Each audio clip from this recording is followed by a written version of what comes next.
Anda telah mengunduh podcast yang dipaparkan oleh Pendeta Dr. Erastus Sabdono ini dari truth.id/voice. Selamat mendengarkan podcast ini. Bapak, Ibu, dan saudara-saudara yang dikasihi Tuhan, kebenaran saat ini berjudul Membangun Cinta. Tidak dapat disangkali bahwa kita bisa membangun cinta kita kepada objek-objek tertentu.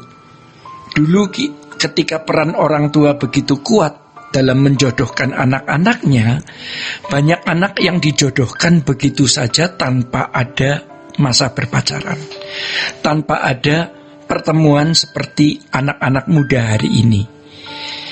Dari tidak kenal lalu dipaksa kenal, untuk kemudian membangun rumah tangga. Pada akhirnya mereka bisa saling mencintai. Memang mungkin karena suasana zaman itu, dan jarang kita mendengar perceraian, sebab perceraian itu aib.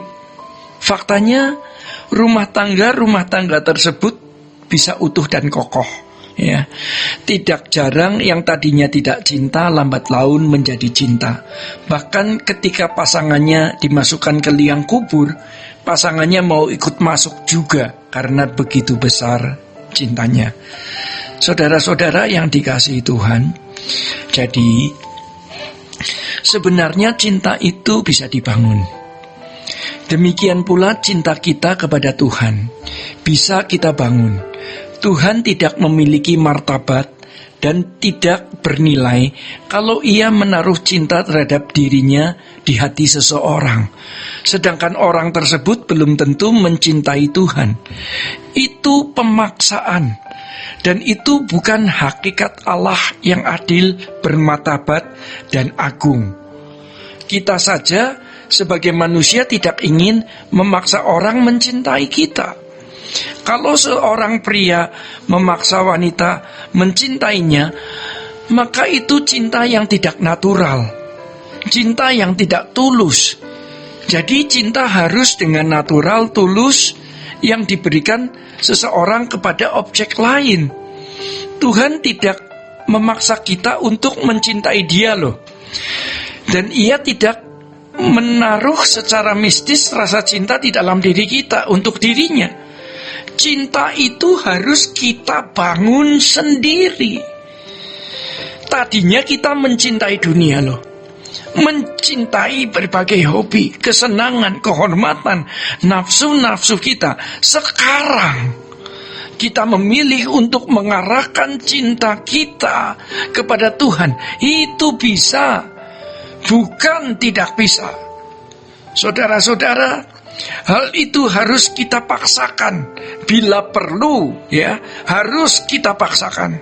Sekalipun karakter kita lebih buruk dari sebagian besar orang, ya, dalam banyak aspek. Namun satu hal yang harus kita mengerti, bahwa mengasihi Tuhan itu segalanya.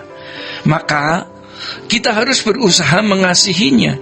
Bahkan kalau perlu kita memaksakan diri kita, ya, kita perlu memaksakan diri kita untuk mengasihi Tuhan. Betapa indah dan mulia, betapa agung dan berharganya kalau kita bisa mencintai Allah dengan tulus, natural, ikhlas. Kualitas cinta yang seperti ini pasti Allah merasakannya. Kepada orang berdosa Allah mencintainya, apalagi kepada orang yang mencintai Dia. Pasti akan menjadi hubungan yang indah sekali.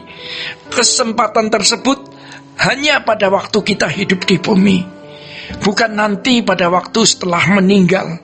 Oleh karenanya, sejak kita di bumi ini, kita bisa membangun cinta kita kepada Allah. Saudara-saudara, masalahnya Allah tidak kelihatan. Dia tidak tampak.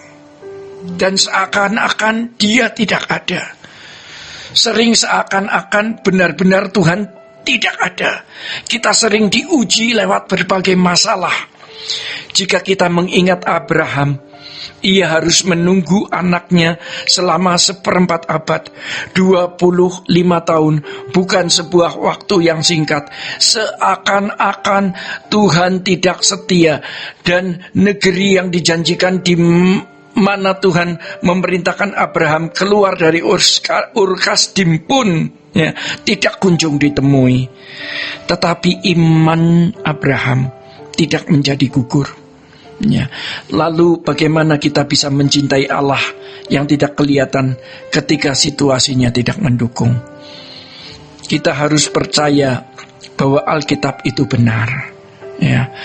Alkitab telah mengisahkan, mengungkapkan, menjelaskan, menguraikan mengenai keberadaan Elohim Yahweh, Allah yang hidup, Allah yang esa.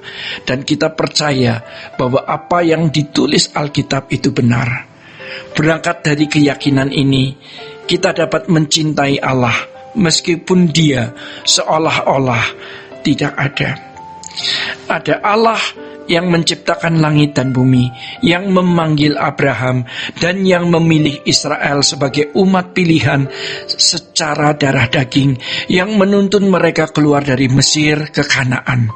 Allah yang memberi 10 tulah, yang merobohkan tembok Yeriko, yang mengeringkan laut Kolsom dan sungai Yordan, yang turun dengan kemuliaannya di Sinai sehingga orang menggeletar, yang memberikan 2 loh batu, Allah yang mengutus putranya yang tunggal, Tuhan Yesus Kristus.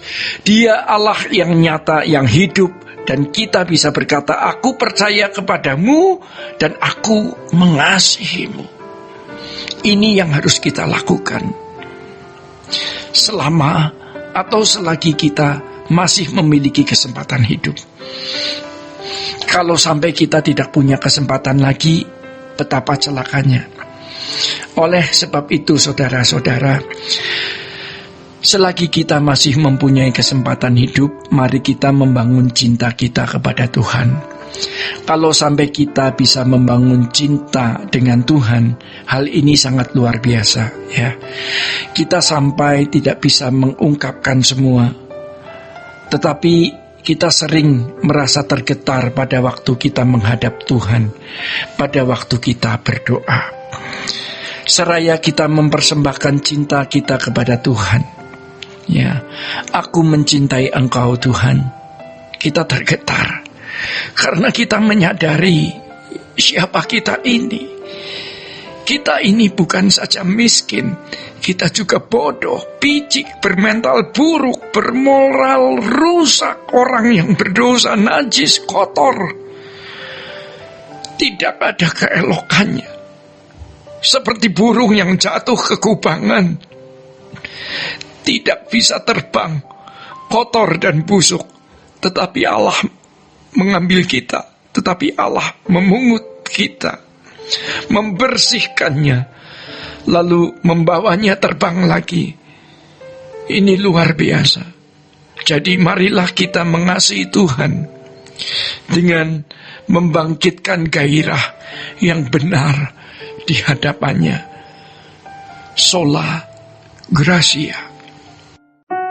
Untuk berlangganan renungan harian dalam bentuk cetak, silakan hubungi Truth Literatur di nomor telepon 0878 7870 7000. Untuk mendapatkan CD khotbah, MP3 Renungan Truth, dan CD album lagu produksi Sola Gracia, Anda dapat menghubungi di hari dan jam kerja di nomor telepon 021 638 60953. Tuhan Yesus memberkati. Sola Gracia.